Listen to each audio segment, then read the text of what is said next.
Hello and welcome to the Justin Hamilton podcast. On today's episode, Dave Anthony is starting his semi-regular position here at the podcast, where he will be my American correspondent trying to help us make sense of everything that is going on in the world, especially over there. Today, we're going to be discussing what really powered Stephen Colbert and The Late Show to be given their marching orders. And of course, that's where it starts, and we go off in lots of different directions. Dave Anthony, for those of you who might not know, great comedian, good friend of mine, and one half of the dollop. He is the one who gets frustrated with Gareth Reynolds. So this is a great catch up, and I think you'll find it really interesting. Just a little bit of housekeeping. If you would like to have access to live shows that I've filmed, bonus podcasts, written pieces, head over to patreon.com/Justin Hamilton and you can find a tier that suits you. All money made goes right back into the production of this podcast. And there's a few things coming up pretty soon. Things are changing quite rapidly in my world at the moment. And what that means is it's kind of freeing me up a little bit creatively and refocusing some of my ideas and some of my projects. So keep an ear and an eye out for that. Right here. Also, look, it's right in its planning stages. It's really early on, but I've set up a YouTube page as well, and there'll be more coming along there soon. That's Justin Hamilton Comedian. So if you would like to be able to watch this instead of just listening to it, you can either find it at Patreon or the YouTube channel, whichever one suits you more. Yes, you know what? We'll keep any other announcements until closer to the time. And yeah, it's exciting times. I'm feeling refreshed and refocused, and it's good to be able to just dig into things and get to you directly. So anyway, we'll bang on about that stuff soon. In the meantime, let's just get straight to it. I'll pop back to say goodbye at the end, but otherwise, let's welcome Dave Anthony. Coming from an undisclosed location somewhere in the That's world. right. For his Can't tell anybody where I am. Cannot tell anyone exactly where you are for your safety, for my safety, for everyone's Right. safety who is consuming this podcast, etc. Dave Anthony, we were just discussing before I press record that we've just found out that Malcolm Jamal Warner, who played Theo Huxtable on the Cosby Show back in the day, has died. And is this the final proof that there is no God because he took the wrong Huxtable? There's so much proof. There's so much. Feels weird that this might be the one that finally pushes me over the edge.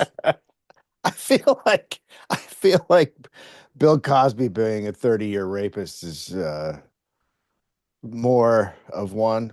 Yeah. Oh, yeah. Yeah. There's that. So it's longer than 30 years, isn't it? Or I guess he dropped off Oh towards the yeah. end. It became a bit more difficult. Yeah, it did, I think. But yeah. Yeah, the God took the wrong one, but the idea that we're in a simulation and the whoever's programmed it is just programmed it to always have the worst stuff happen. That's Yeah. increasingly possible.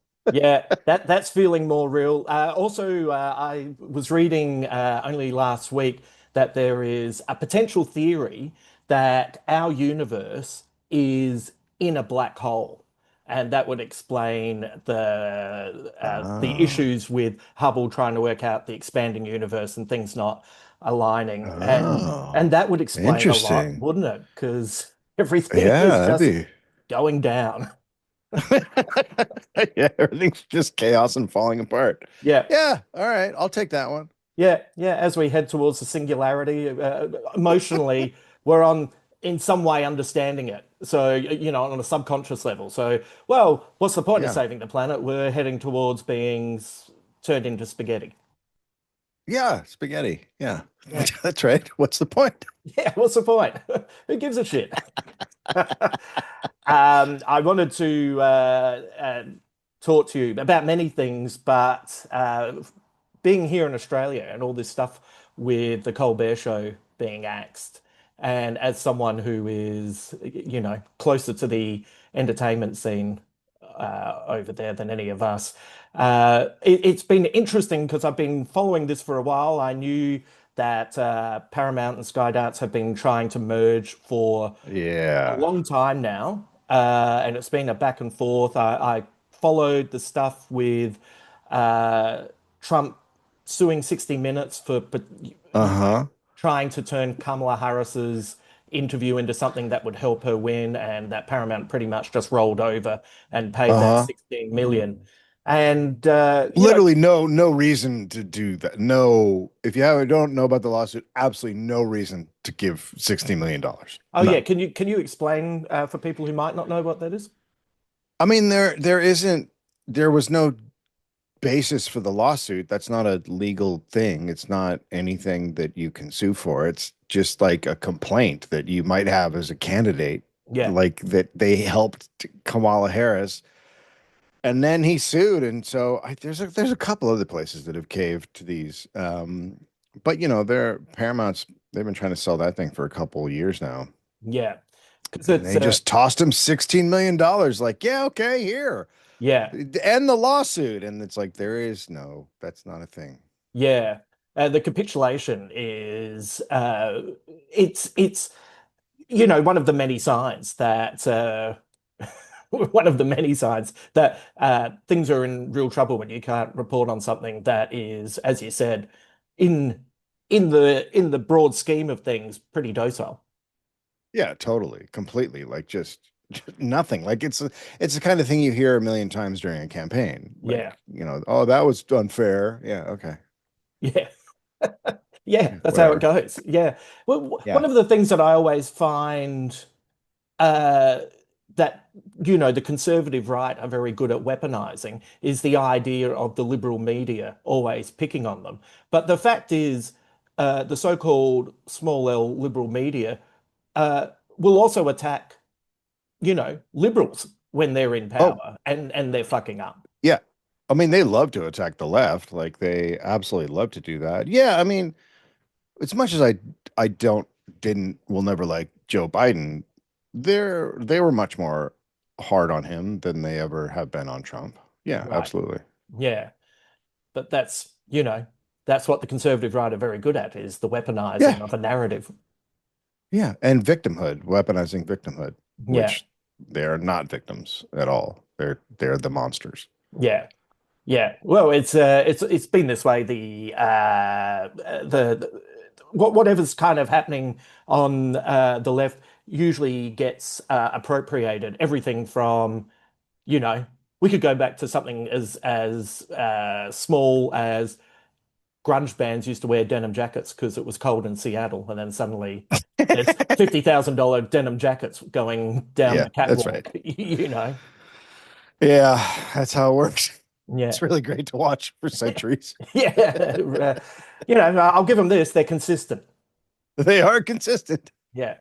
So with this merger, because Shari Redstone, she didn't, she was given Paramount, wasn't she, after her father passed? Is that correct? Yeah. Yeah, and it's been she's a bad steward. Like I think her dad was pretty smart. He blew it when it came to once cable TV died, he wasn't everyone else saw that coming and was prepared for it, Yeah. and Paramount was not. So they've been kind of stumbling for a while.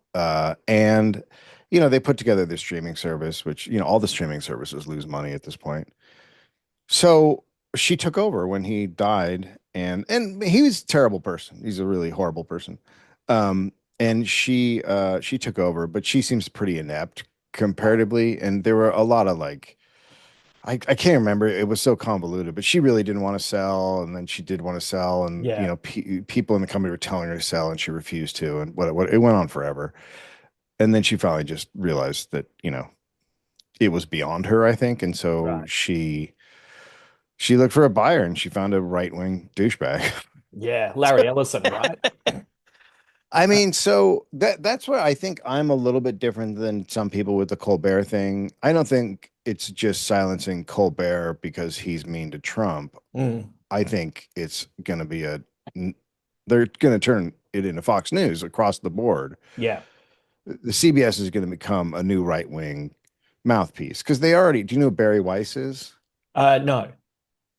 She's a spectacular idiot who, like, she created in Texas a, a college for free speech. Like, she's one of those kind of people. You're just like, yeah, that's not That's no one was worried about that. That's not a thing. yeah. Um, and it's just all right wing idiots teaching right wing stuff, and it's not accredited, so you can get a degree there, and it doesn't mean anything.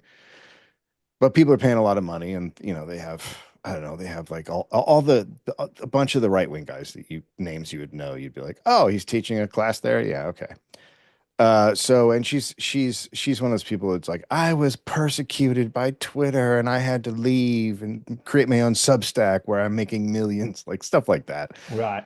So so she's very influential because the Koch brothers found her years ago and just started shoving money to boost her up. And she's had one of those right wing careers. Like, she started writing opinion pieces in college, and then they just threw money at her until she's now just super rich and for some reason taken seriously. But she's just, you just listen to her and you're like, okay. Mm. Anyway, she's already, before the merger is complete, she has already been put in a position to oversee the news at CBS. Right. Right. So Yeah. yeah, right. So she's gonna push her opinions on what should be done and what shouldn't be done on the news, and Yeah. it's just really extreme right wing stupidity. So I think because of that kind of stuff going on, he's also trying to buy the New Press, which is, I think she started that, but again, it's one of those right wing rag things. Right. And so I think this is a combination of, hey, look what I'm doing for you, Trump. Huh? Yeah. Can you make this happen? And also, I'm going to do this anyway. Yes. I'm gonna, if I come in there, Colbert, anybody who's left, slightly left, because I call Colbert a little more left center. Yes. Anybody like that is toast. Yeah. Yeah. It's pretty crazy that he's considered really left when he is a lefty, but it's, as you said, it's much more centralized. Yeah, he's very liberal. I mean, he's what we in America call a liberal. I don't know if you guys would call him that, but he's Yeah. very liberal in America. And he just, like, he's one of those guys that like cries over how much he loves America, and the Yeah. rest of us to the left are just like, buddy, that ship sailed a long time ago. Yeah. Yeah. Yeah. You're in a loveless marriage, mate. You can do better. Um, the reporting on it is part of what I wanted to discuss with you is that the reporting on it is really interesting. I listened to Matt Bellany on the Town, and Uh-huh. he was going through. Uh, he's not saying that it's definitely because of any anti-Trump bias that Colbert puts out there, but he was pointing down financially that the show is losing 40 Yeah. million a year and how much it costs, Mhm. etc. And that there are CEOs who are kind of trying to position themselves at Paramount by showing, oh, look, if I'm willing to cut this beloved institution, Sure. look, what will I be prepared to do for you in the future? And that's kind of a little bit fascinating as well, that there is a financial conversation going on, but I don't know if that is correct Well, and naive at the same time. it's a little more complicated than that because the talk shows have always existed to run. So the talk shows are on 11 p.m. Mm, or 11:30 p.m. after the news. And the talk shows have always existed to keep people watching all the programming from 8 p.m. to 11:30. yeah, So they get you hooked onto the channel by going, look who's on Colbert tonight. Oh, look what crazy thing happens on Colbert tonight, right? yeah, Because it's recorded hours before at like 5, and then they have the juicy bits and they can play it, and then you're supposed to stick around through all the shows. So I think there's as I recall, I mean, might be totally wrong about this, but it's not it's never been a big money making thing. Not since Carson has the late night slot made a lot of money. It's just Right. not a big money maker. So it's more, there's certain things you do like sports, you lose your ass on, but you do it because it then brings eyeballs to the other shows and other things on your network. Right. Yeah. So that's it in my mind, having been in show business all my life. That's how I always thought of late night. Yeah. So the financial thing, like it seems like people are making an excuse for what is just clearly a ideological.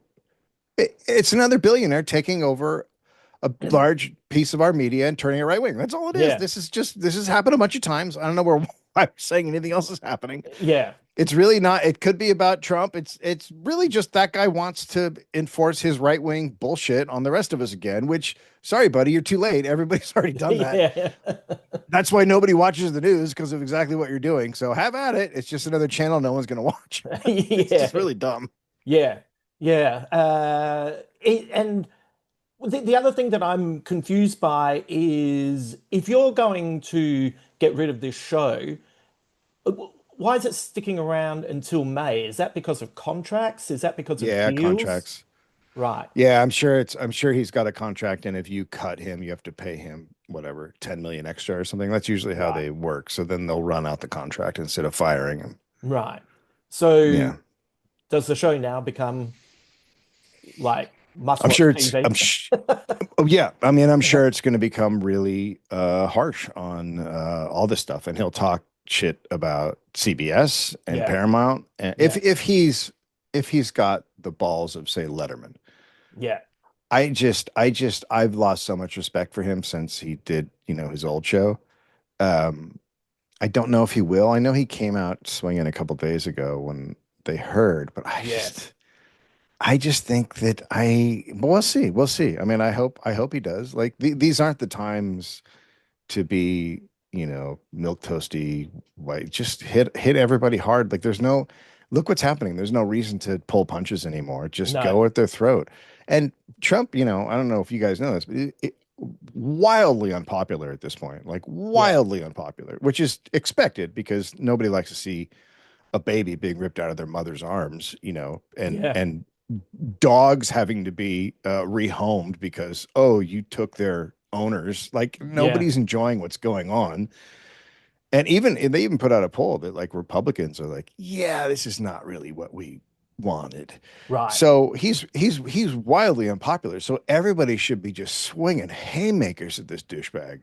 Yeah. And Colbert now has just been make them fire you, Colbert. Make Yeah. them instantly fire you because you'll get more money.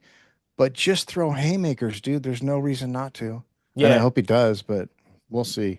Yeah. It's it's interesting. Not everyone's George Carlin and remains as sharp as they were Hmm. right up until the end, are Yeah. they? And I think back to the speech that Colbert made when he was kind of you know, at the peak of his powers, at Oh, uh, the yeah. journalist dinner with Yeah. Yeah. Bush, and he just did that beautiful satirical piece about how he doesn't think with his Hmm. brain because he thinks with his gut, and Hmm. it was you could feel it not going well in the room when you were Which watching is it. it's what you want in that if you do that, then You you nailed it. win. Yeah. Yeah. If they're laughing, you're not doing well. Yeah, and he said afterwards, uh, look, barely anyone looked at him, and Yeah. that, Perfect. yeah, and I think the next year they just got someone who does impersonations. Yep. The next year they will always bring in someone who's just a total like just make them laugh, no substance whatsoever. But Yeah, then they'll always bring back another one of those guys and they'll be like, "Oh my God, what have we done?" And it's just like a pattern that just keeps happening. yeah, people's memories are short, Yeah. especially when it comes to comedy. Yes. So it'll be interesting to see if he can tap back into that part of him, and hopefully, what I'm hoping is that the not only the anger about what's happening to the show, etc., but also to his staff. I hope that kind of fuels him.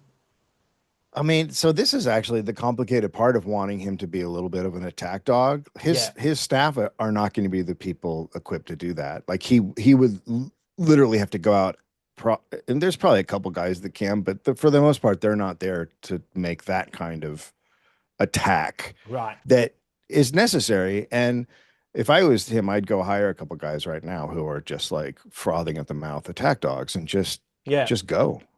But they Well, won't. They won't because there's always the like this is like there's still the like revere the presidency. Like they still right. can't let it go. They can't let it go that it's just like no, this guy's he's not a president. Whatever you think a president is, that's not I mean, in my mind, he's a president, but in their mind, he's not a president. And it's like, Yeah. well, then treat him like that. Yeah. Treat him like he's not a president if that's how you feel. I kind of figure if I'd earned all the money that I'd earned, if I was Colbert, I would Yeah, just say to the South Park guys, "You're on the staff. go. I mean, yeah, Let's get a bunch of roll." South Park guys. There's so many guys you could bring in to do this. You could go to Heidecker and go, hey man, who do you got? Like there are Mm, guys out there who are ready they would just slit his throat. You could go get some, you could bring over some Stewart's guys from the Daily Show. Like there's definitely good writers there. So they're there to be had, but I don't think his staff, I would imagine that they're not the real hardcore left. I don't give a shit. yeah, The dirtbag left is what he needs. He needs yeah, the dirtbag left guys. He doesn't have any of those on staff. yeah. So, what do you think happens to late night now? Does someone like Seth Meyers start looking for new jobs? I feel like, from what I've read, Kimmel's kind of fine because he does a few things on ABC, doesn't he? Like, does he host game shows and things like Yeah, that? he's pretty much their guy over there. I don't know. I don't know what'll happen. I mean, it's kind of like television's kind of dead compared to what it used to be. Yeah.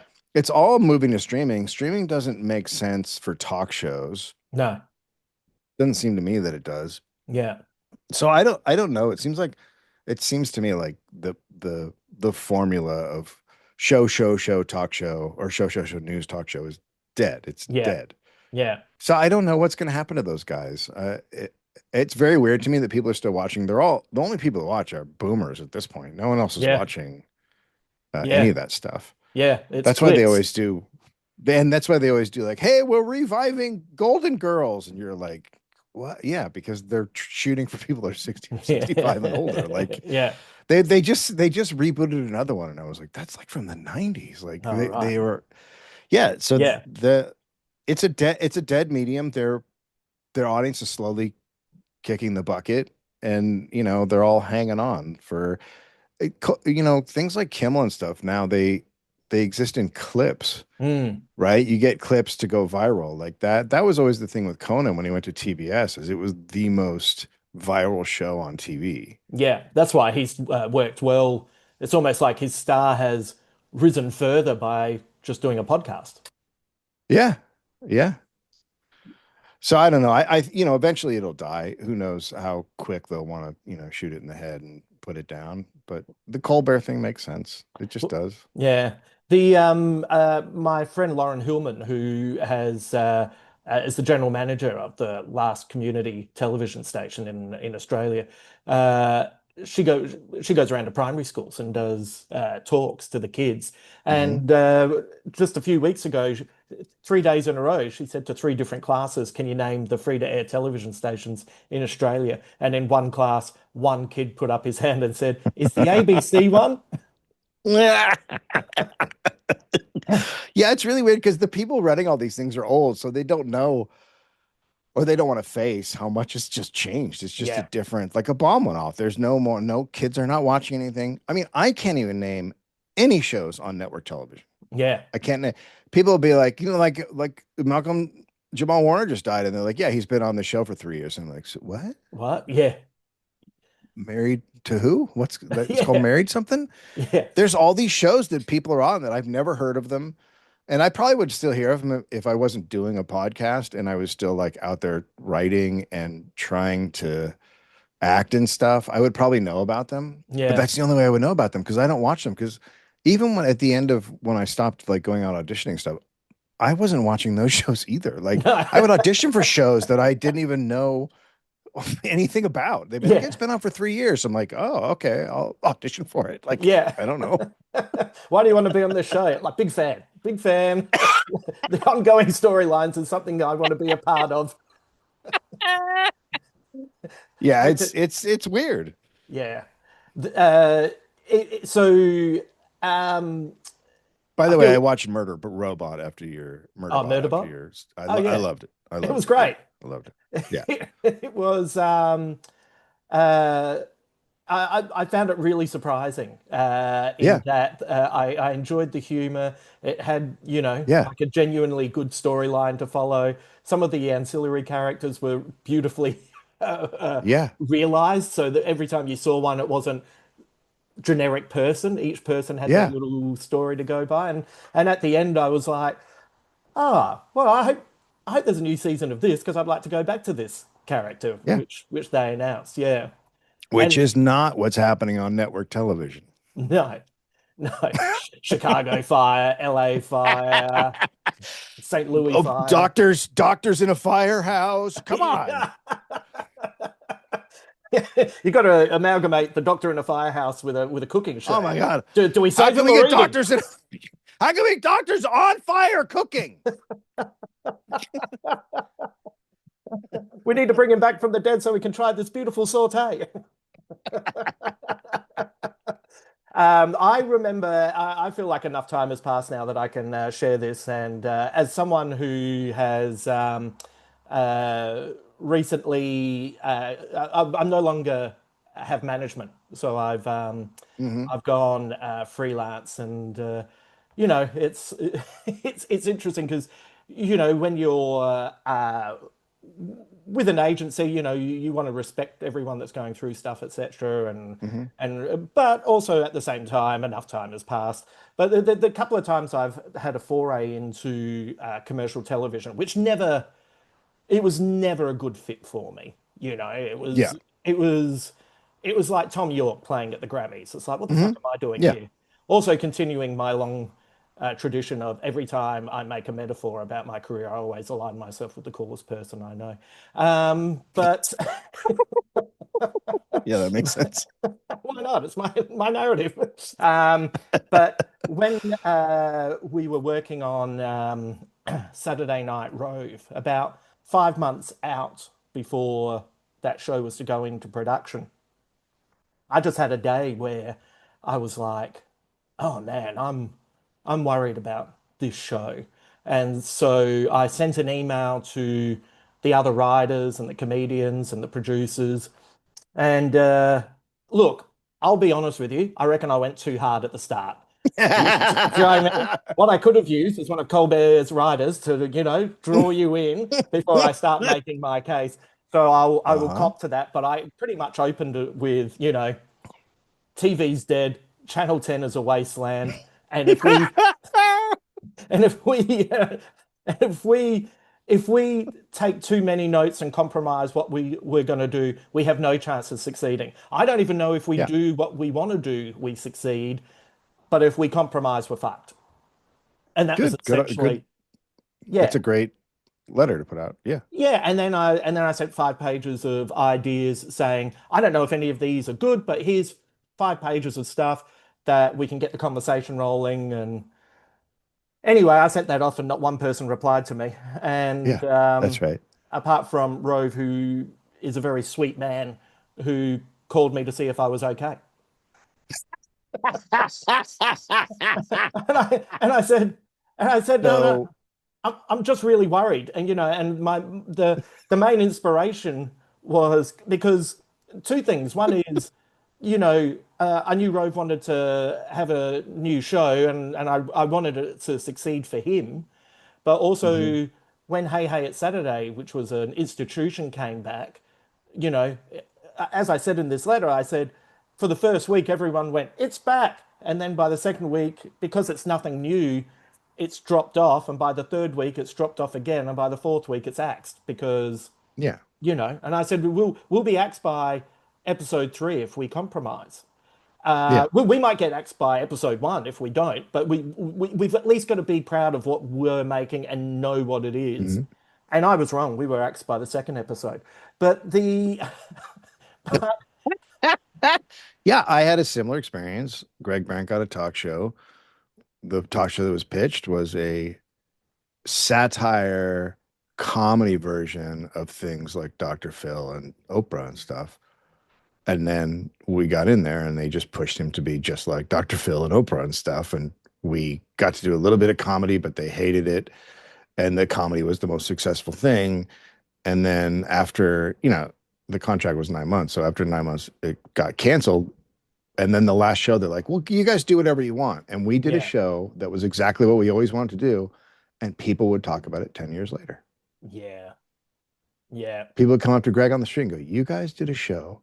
And he'd be like, the one with the monk and the chipmunk in the audience and yeah, that kind of stuff. And the, yeah. the bearded lady. And he'd be like, yeah, it was one of the craziest things I've ever seen on TV. It's like, yeah, that's what we wanted to do the whole time. That's Oh, what we the whole wanted to do. time. Yeah, Whole time. yeah. That's that's it. And you know, being really close to it, I found the process really upsetting because I knew I knew that Rove had done the right thing by them and had, Mhm. put his faith in the network, and I Yeah. think they betrayed him, to Yeah. this day. Exactly. And like I feel comfortable talking about this because oh no, I've lost my contract for Channel 10. Oh no, I didn't have one. You know, but it's fascinating when, because comedy's such it's such a personal experience Mhm. that people can't fathom that something that's really funny, even if they don't get it's still funny. And Yeah. so then they'll come and put their foot on things. I was doing breakfast radio on the weekends with Charlie Pickering, and our show, once we weren't getting picked up and we were let go once again, we we just went for it. And comedian Dave Thornton and I had come up with an idea for a nightclub called Finger Knuckle. And I created with the crew there a whole bunch of adverts for this Finger Knuckle nightclub. And Yeah. because it's the people who work on Triple M, they know how to produce it. Do you know what I mean? So Yes. we kept saying, "Hey, we're sponsored by Finger Knuckle," and then we'd play an advert. And Yeah. on the first week, I thought I'd get in trouble, and nothing happened. So I took it a step further, and then I took it a step further, and then I took it a step further, and then it wasn't until a few weeks after we'd left that they got in touch with my manager at the time and said, "Hey, what are you going to do about this?" And they said, "Well, nothing. He's left." And the only reason I got caught was a few people called into the studio, the network during the week asking where the nightclub was because we never said where the address was.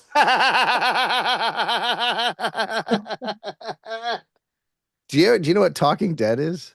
Yeah, I don't, So no. after Walking Dead, there was a talk show Oh, about the yes, show yes, called Talking Dead. yeah, And I was like the main writer, producer on it for the first like 3 years. right, And we came up with something called In Memoriam, where like in the Oscars, when people would die, except when zombies or people died, we would do an In Memoriam every week.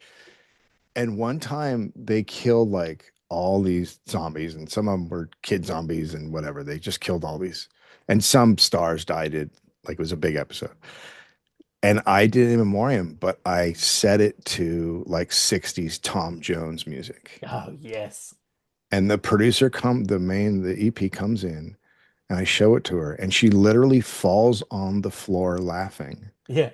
And then she gets on her knees and goes, okay, we got to change that. I was like, that's Hollywood, baby. He fell on the floor laughing and was like, it's too disrespectful. I was just like, what? It's just amazing. It's amazing to work in Hollywood. When you're a funny person, you work in Hollywood, you're just like, this is incredible to watch. Yeah, These people are, it's wild. But then to bring it back, when you get shows like Colbert, yeah, they're all in sync now. He's not ruffling any feathers. He's not freaking people out. Everybody's in sync. yeah, It's not really dangerous, yeah, right? right. It's not dangerous. Well, I feel like the unfortunate thing is that the idea of dangerous comedy, which was picking at foundations, etc., has swung to the right. And For the now, I think you're right. Yeah. yeah, at this moment in time, in the like when we were younger, the idea of right-wing comedy just didn't make Yeah. sense. And Yeah. now, because It's of it, it's still pretty bad. oh, I'm not saying that it's good, it exists. It's got a bigger audience than you Well, would have ever expected.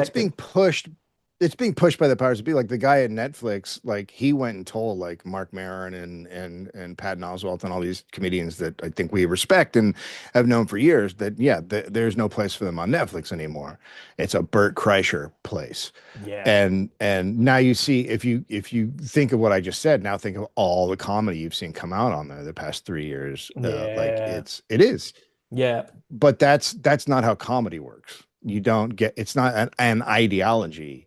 yeah, It's just who's the funniest. And so I'm personally I'm seeing a lot of comedians that aren't very funny get specials because the powers that be are like, well, we got to cater to this because this is what everybody loves, but it actually isn't what everybody loves.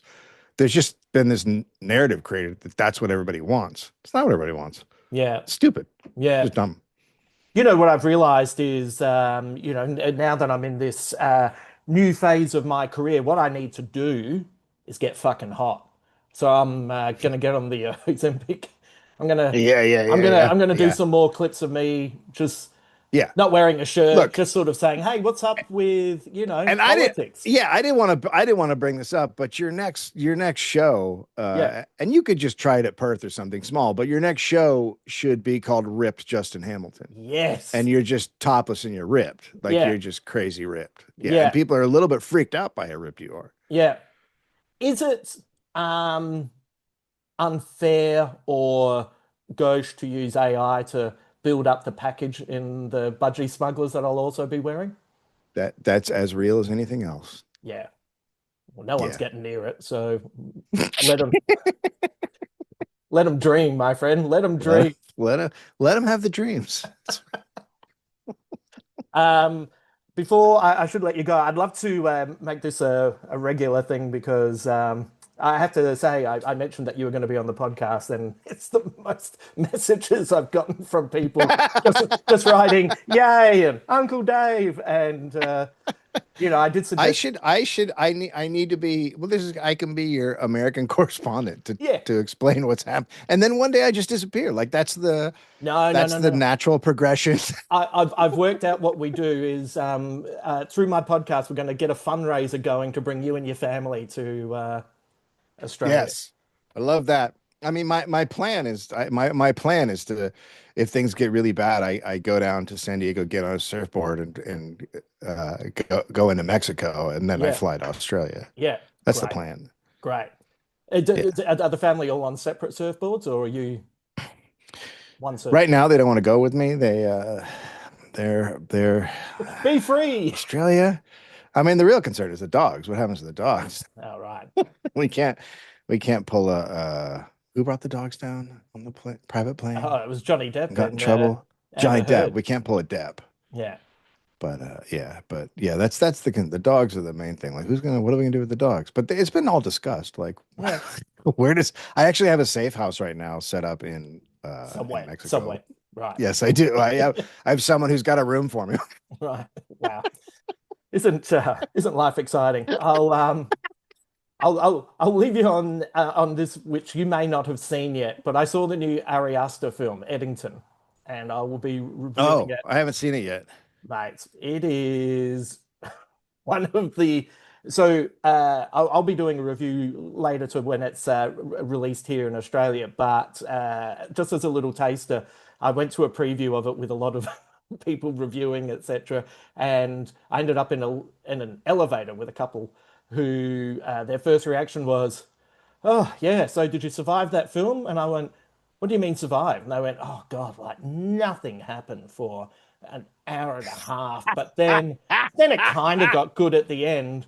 And then another one said, I just didn't really understand whose side the movie was on." And I was like, I don't mean to be that guy, but I was riveted from the start, and I think this is the thing about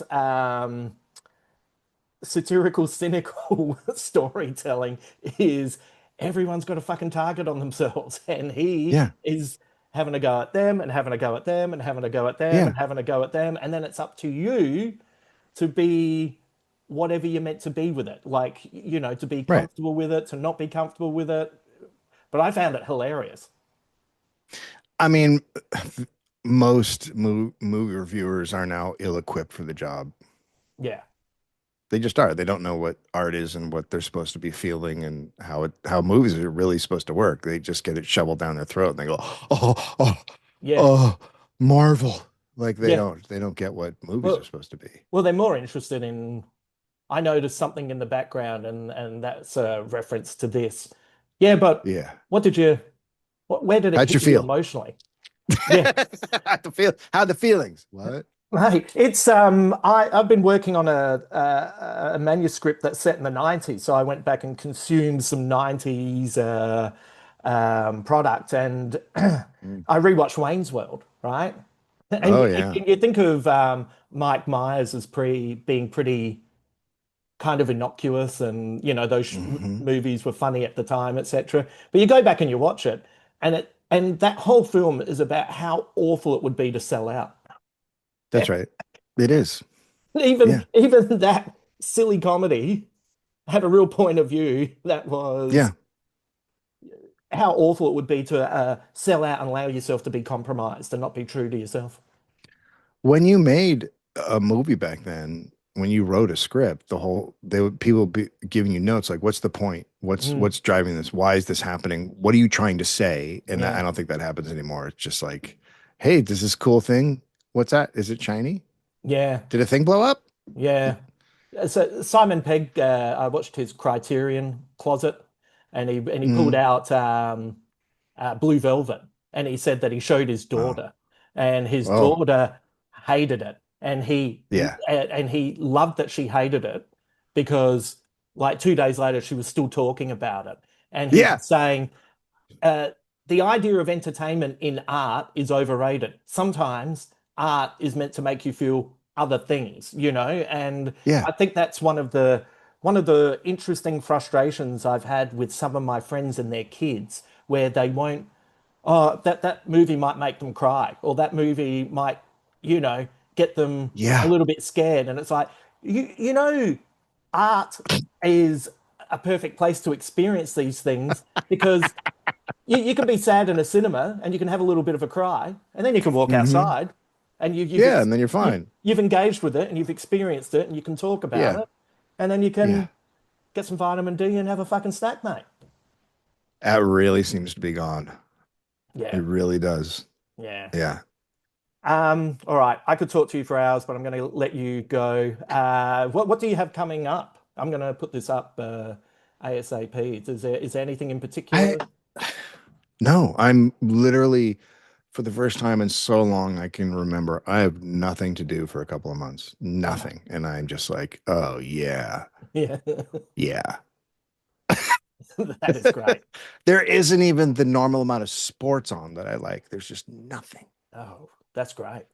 Imagine what the Yeah. brain's going to do when it can daydream and it can. Terrifying. Yeah, I can't wait. All right. Thank you, Dave. Big thank you to Dave Anthony for joining me today, and I look forward to having him back on the podcast soon. Thank you to listening slash watching, whatever you're doing, however you're doing it. If I can ask a favor, if you could give us a top rating on whichever social network or streaming device you use to listen to this, that would be really handy. I forget to ask all the time because, to be honest, the fact that you've even listened is a lot. And I know that time is of the essence and that you're busy. But if you have a moment where you're scrolling through things or you have a spare 30 seconds to give us a top review, that will help this podcast that is aligned with nobody uh, an opportunity to rise to the top. So, but if you don't do it, that's absolutely fine as well. Thank you for just listening and being a part of the experience. If you would like to find me in other areas, you can find me on Instagram, Justin Hamilton Comedian. There's my website, justinhamilton.com.au. I'm on Blue Sky, Justin Hamilton 11. I'm on Threads, Justin Hamilton Comedian. I reckon Instagram is probably the best place to find me. I still have a little bit of a presence on Facebook, but Instagram's probably the best at this moment in time. I reckon I'll be back soon. I think I'll go and see Fantastic Four and we can have a little chat about that. Uh, I don't know. It feels like another Marvel movie where they're saying, we're back and we've learnt all the lessons. But have you? I don't know. I like all the actors. That's kind of what is sucking me in. I feel like Vanessa Kirby as Sue Richards that is the secret sauce to drawing me in. I think she's fantastic, and the rest of the cast is great as well. So, you know what? I reckon for the sake of the podcast, let's lock that in. I'll go and see it sometime this week, and then I'll share some thoughts with you on that. I haven't seen a Marvel movie, well, a new one in a long time. I finally got around to watching Guardians of the Galaxy Volume 3, which I thought was, quite good. Um, but yes, I have just not been that thrilled. A lot of you have suggested I should watch Thunderbolts. I will wait until that is on streaming. I don't think I'll pay for it, but I'll wait for it to turn up on Disney Plus, and then I'll give it a crack. But yeah, Fantastic Four. We've talked about Jurassic World. We've talked about Superman. You know, talked about 28 years later. 28 years later. Uh, Loved it. Absolutely loved it. So it would feel F1. We've talked about F1. Yeah, I'll go and watch Fantastic Four, and then I'll come back and we'll have some thoughts about that. In the meantime, look after yourself. I hope you're well. Take care. And you know what? Until then.